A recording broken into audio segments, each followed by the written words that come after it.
కట్టకూడదు, పరిశ్రమలు రాకూడదు, పెట్టుబడులు రాకూడదు. ఆ విధ్వంసం అలానే కంటిన్యూ కావాలా? ఎన్డీఏ ప్రభుత్వానికి చెడ్డ పేరు రావాలి. అధ్యక్ష, ఈ రాజకీయ పార్టీని, వైసీపీ రాజకీయ పార్టీని ఏమనాలి?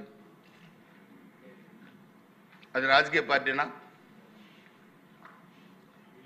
అది రాజకీయ పార్టీ కాదు. అది ఒక లంపెన్స్ గ్రూప్, విధ్వంసకారుల ముఠ, దొంగతనాలు చేసే, దౌర్జన్యాలు చేసే, మటలు మానభంగాలు చేసే ఒక ముఠ అధ్యక్ష. అది రాజకీయ పార్టీ కాదు. దీన్ని ఏ రాజకీయ పార్టీకైనా ఒప్పు చేసినా తప్పు చేసినా ఒక నిర్దిష్టమైన ఓటు బ్యాంక్ ఉంటుంది. కానీ ఎన్నికల టైంలో ఓ 10 to 15% deciding factor vote bank ఉంటుంది. అధికారులకు రావడానికి అదే ఉపయోగపడుతుంది.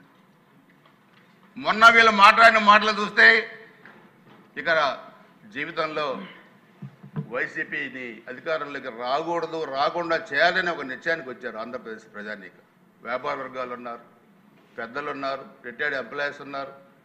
ఏంటి భాష ఏంటి?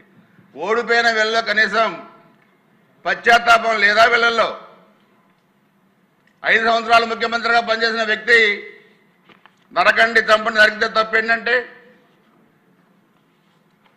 రాజ్యాంగం మనం బతకడానికి హక్కు కల్పించింది తప్పితే చంపడానికి కాదన్న సంగతి కూడా వీళ్ళు గుర్తుపెట్టుకోవాలి. పగలు నరకండి, రాత్రి నరకండి. నేను అడిగాను ప్రెస్ మీట్లో, మీలో నరికే మగోడు ఎవడు? ఎవరు నరుకుతారు? ఎవరు నరుకుతారు? ఆ పేర్లు ఇవ్వమని అడిగాను అధ్యక్ష ప్రెస్ మీట్లో. ఇవ్వండి. ఒక ప్రెస్ మీట్లో మాట్లాడడం, ప్రశ్న రిలీజ్ చేయడం కాదు. మీకు దమ్ము ధైర్యం ఉంటే మీరు ఎవరు నరుకుతారు, ఎవరిని నరుకుతారు ఇవ్వండి, మేము చూస్తాం, మీ సంగతి చూస్తామని చెప్పాను. ఒక్కోసారి ఎంత సహనంగా ఉందామన్న అధ్యక్ష వీళ్ళ మాటలు. వీళ్ళు ఈరోజు కూడా కొన్ని చోట్ల చాలా వరకు మన ప్రభుత్వం కంట్రోల్ చేసింది, కానీ సోషల్ మీడియాలో ఇంకా ఇంకా ఇంకా ఇంకా పెడతా ఉన్నారు. అంటే మంచితనంగా ఉంటే వానపావులు తాసిపావులు అయితే అధ్యక్ష ఏం భయం లేదా? శంకరయ్య స్థాయి ఏంటి అధ్యక్ష? పుయ్యి శంకరయ్య వివేకానంద రెడ్డి హత్య కేసులో అతని పాత్ర ఏంటి? ఆ రోజు ముఖ్యమంత్రి గారు మాట్లాడితే ముఖ్యమంత్రి గారికి నోటీసులు ఇస్తారా? ఎక్కడ పోతుంది డెమోక్రసీలో? మనం ఎక్కడికి వెళ్తున్నాం? మనం గంజా ఆంధ్రప్రదేశ్గా తయారు చేశారు 1924 మధ్య, కానీ ఈరోజు ఈగిల్ పెట్టారు. అంతా సిస్టమ్ అంతా కంట్రోల్ చేశారు. అసాంఘిక కార్యక్రమాలు కంట్రోల్ చేశారు. స్కూళ్ళల్లో గంజాయి, కాలేజీలో గంజాయి, యూనివర్సిటీలో గంజాయి, ఎక్కడ చూసిన గంజాయి, వీధి వీధిన గంజాయి. పిల్లలు చదువులు మానేసి గంజాయి ఆంధ్రప్రదేశ్గా తయారు చేస్తే దాన్ని ఈరోజు కంట్రోల్ తీసుకురావడం ఈ ప్రభుత్వానికి ఎంత కష్టతరమైందో ఈరోజు మనం ఆలోచించుకోవాల్సిన అవసరం ఉంది అధ్యక్ష. ప్రభుత్వం కూడా కఠినంగా ఆలోచించాల్సిన అవసరం ఉంది. అంటే వాళ్ళలాగా మనం తప్పులు చేయాలని కాదు, తప్పులు చేసే ఉద్దేశం కూడా ప్రభుత్వానికి ఉందని నేను అనుకోవట్లా. ముఖ్యమంత్రి గారు ఒప్పుకోరు. కానీ నేను ఇందాక చెప్పినట్లుగా భయం లేకపోతే అధ్యక్ష వానపాములు కూడా తాసుపాములు అవుతాయి. దాన్ని కంట్రోల్ చేయటం మనకి కష్టసాధ్యం వైద్యన్న సంగతి కూడా మనందరం కూడా గుర్తుపెట్టుకోవాల్సిన అవసరం ఉంది. ఈరోజు పల్నాడు ప్రాంతంలో ఒకసారి చూస్తే అధ్యక్ష గురిజాల కానీ, మాచర్ల కానీ, లేకపోతే రాయలసీమ 89-94 మధ్య ఉన్న ఫ్యాక్షన్ కానీ, తర్వాత ఉన్న ఫ్యాక్షన్ కానీ చంద్రబాబు నాయుడు గారు ముఖ్యమంత్రి అయితే చాలా కంట్రోల్ అయిపోయింది. టీడీపీ ప్రభుత్వం ఉన్నప్పుడు కంట్రోల్ అవుతుంది, వార్ల అధికారం వచ్చినప్పుడు అధ్యక్ష అది వికటాటహాసం చేస్తూ ఉంది.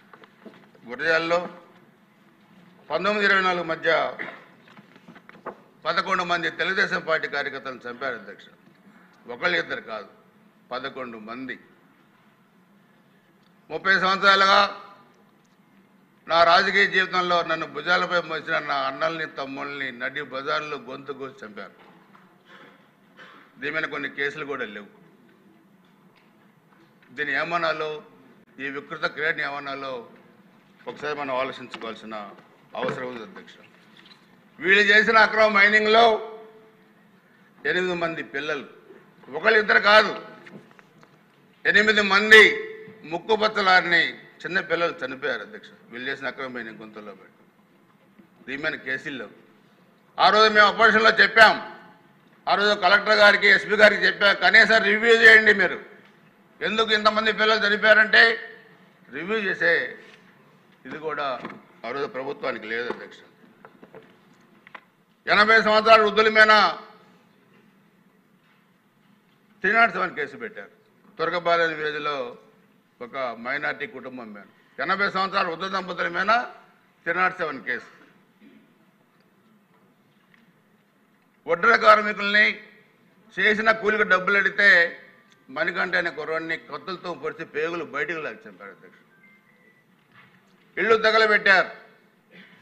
జానపాడు గ్రామంలో 8 సంవత్సరాల పిల్లలు, చదువుకునే పిల్లలు ఫ్లెక్సీలు చింపారని చెప్పి తీసుకొచ్చి పోలీస్ స్టేషన్లో కూర్చోబెట్టి వాళ్ళ మీద 307 కేసు పెట్టారు అధ్యక్ష. 19 మధ్య ఏంటి ఇది? చేతులు కాళ్ళు నరికారు, పంట పొలాలు నరికేశారు, ఇళ్ళు తగలబెట్టారు.